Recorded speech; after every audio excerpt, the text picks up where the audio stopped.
దేవరకొండ పెళ్లి చూపులతో పలంకరించి అర్జున్ రెడ్డితో సంచలనం సృష్టించిన ఈ తెలంగాణ కుర్రోడు జోరు ఈ మధ్య బాగా తగ్గింది.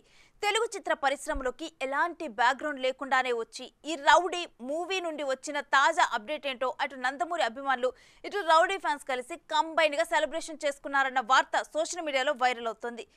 ఏంటా సినిమా అంతగా షేక్ చేస్తున్న ఆ అప్డేట్ ఏంటి? Watch it. తనదైన స్టైల్లో సినిమాలు చేస్తూ చాలా తక్కువ సమయంలోనే స్టార్డమ్ ను సొంతం చేసుకున్నాడు క్రేజీ స్టార్ విజయ్ దేవరకొండ. ఆరంభంలో వరుసగా హిట్ల మీద హిట్లు కొట్టిన ఈ అర్జున్ రెడ్డితో సక్సెస్ దోబూచులాడుతోంది. లైగర్ తో బొక్కబోర్లా పడ్డ యంగ్ టాలెంట్ తగ్గేదేలే అంటూ సినిమా తర్వాత సినిమా లైన్ లో పెడుతున్నాడు. విజయ్ దేవరకొండ నటించిన ది ఫ్యామిలీ స్టార్ హిట్ అవ్వడం పక్కన పెడితే ట్రోలర్స్ కి మాత్రం మంచి స్టఫ్ నిచ్చింది. పెట్టిన బడ్జెట్ రాబట్టలేక డిజాస్టర్ గా మిగిలిన ఈ సినిమా రౌడీ ఫ్యాన్స్ ని బాగా డిసప్పాయింట్ చేసిందనే చెప్పాలి. ఈ పరిస్థితులలో జెర్సీ ఫేమ్ గౌతమ్ తిన్ననూరితో చేస్తున్న మూవీపైనే ఫుల్ కాన్సంట్రేషన్ చేస్తున్నట్టు తెలుస్తోంది. గౌతమ్ తిన్ననూరి దర్శకత్వంలో విజయ్ దేవరకొండ చేసే సినిమాపై అభిమానుల్లో అంచనాలు హై రేంజ్ లో ఉన్నాయి. అందుకు తగ్గట్లే మీకేం కావాలో నాకు అర్థమైపోయిందంటూ రిలీజ్ చేసిన వీడియో సోషల్ మీడియాలో సెన్సేషన్ సృష్టిస్తోంది.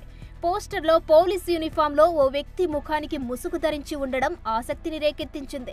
భారీ స్థాయిలో విభిన్నమైన కాన్సెప్ట్ తో ఎంతో ప్రతిష్టాత్మకంగా రాబోతున్న ఈ సినిమాలో విజయ్ దేవరకొండతో పాటు పలు సినీ పరిశ్రమలకు చెందిన ఎంతో మంది నటీనటులు భాగం కాబోతున్నట్లు వార్తలు ఫిలిం సర్కిల్స్ లో చక్కర్లు కొడుతున్నాయి. తాజా సమాచారం ప్రకారం ఈ చిత్రంలో టాలీవుడ్ స్టార్ హీరో ఎన్టీఆర్ కూడా ఉన్నట్లు తెలిసిందే. క్రేజీ యాక్షన్ తో రూపొందుతున్న ఈ సినిమాలో హీరో విజయ్ దేవరకొండ పాత్రను ఎలివేట్ చేసేలా young tiger junior NTR voice over ఇచ్చాడట. వాస్తవానికి ఇందుకోసం చాలా మందిని అనుకున్న తారక్ గొంతు అయితేనే బాగా ఇంపాక్ట్ ఉంటుందని దర్శక నిర్మాతలు భావించినట్లు తెలిసిందే. దీనికి తోడు నాగవంశీ అడగడంతో ఎన్టీఆర్ వెంటనే ఒప్పుకున్నాడట. ఇక యంగ్ టైగర్ వాయిస్ తో విజయ్ దేవరకొండ ఎలివేషన్ ను చూసేందుకు ఫ్యాన్స్ ఉత్సాహపడుతున్నారు. స్పై థ్రిల్లర్ జోనర్ లో రాబోతున్న ఈ సినిమా సితారా ఎంటర్టైన్మెంట్స్ ఫార్చ్యూన్ 4 పతాకాలపై నాగవంశీ సాయి సౌజన్య నిర్మాణంలో వస్తున్న ఈ చిత్రానికి కోలీవుడ్ సెన్సేషనల్ అనిరుద్ రవిచందర్ సంగీతాన్ని కంపోజ్ చేశాడు. ఇందులో బచ్చన్ బ్యూటీ భాగ్యశ్రీ భోసే హీరోయిన్ గా నటిస్తున్నట్లు తెలిసింది. For more videos like this, subscribe Big TV channel.